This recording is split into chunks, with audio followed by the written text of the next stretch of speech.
My blood relatives are mostly Italian. We have loud family dinners filled with platters of Italian entrees, making it easy to say we fit the stereotypical Italian family. However, my family gatherings also include African Americans and biracial individuals, making it the not-so-typical Italian family.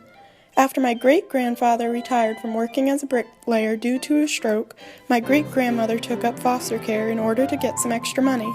Many of the children that my great-grandmother fostered stayed in our family.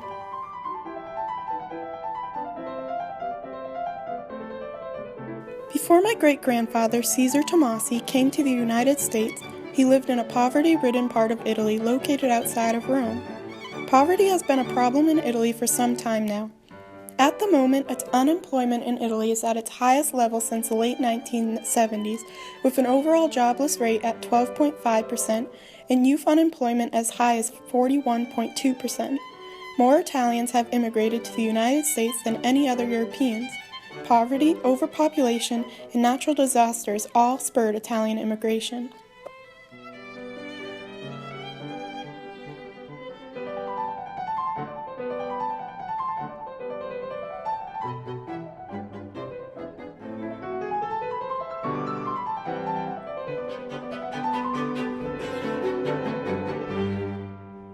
Italy has a term called Mezzogiorno.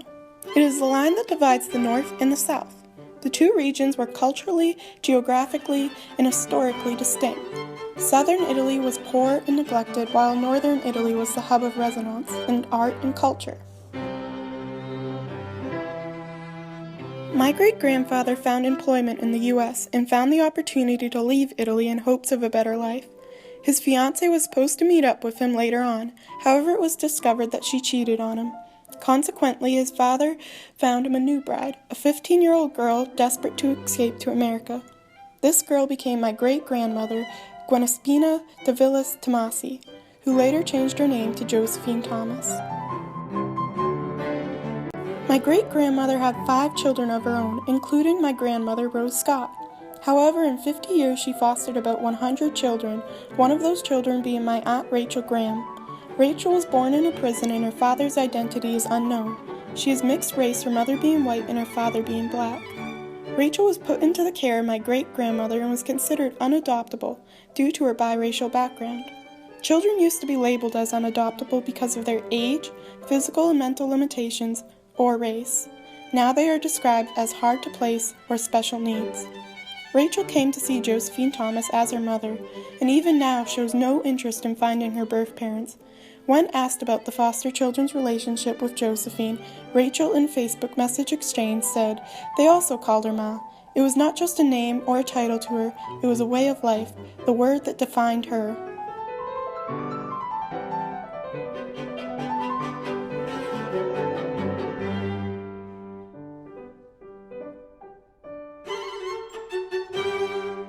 Transracial adoption is a term that refers to the adoption of a child that is of a different race than that of the adoptive parents.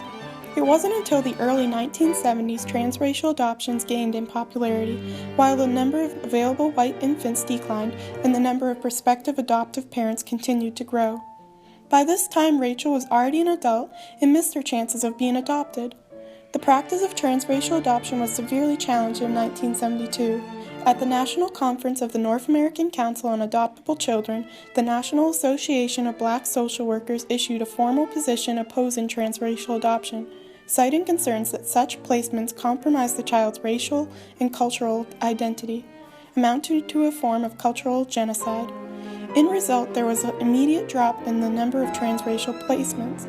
Policymakers established laws and practice guidelines requiring adoptive parents to be of the same race as the child. Although white parents continued to care for black and biracial children through foster care, many states made it illegal to formally adopt these children. However, Rachel demonstrates how a person can be raised in a transracial family and have their own cultural identity, as she adopted Italian culture and still identifies with African American culture as well. Even though our family gatherings have blood relatives and non-blood relatives, Italian culture and African American culture, we express love and inclusion to everyone, which I believe is what family truly is. Josephine Tomasi passed down her love and acceptance of outsiders to the next generations. I am proud to say that my family is an example of the uniting of two cultures and the acceptance of everyone, no matter the race.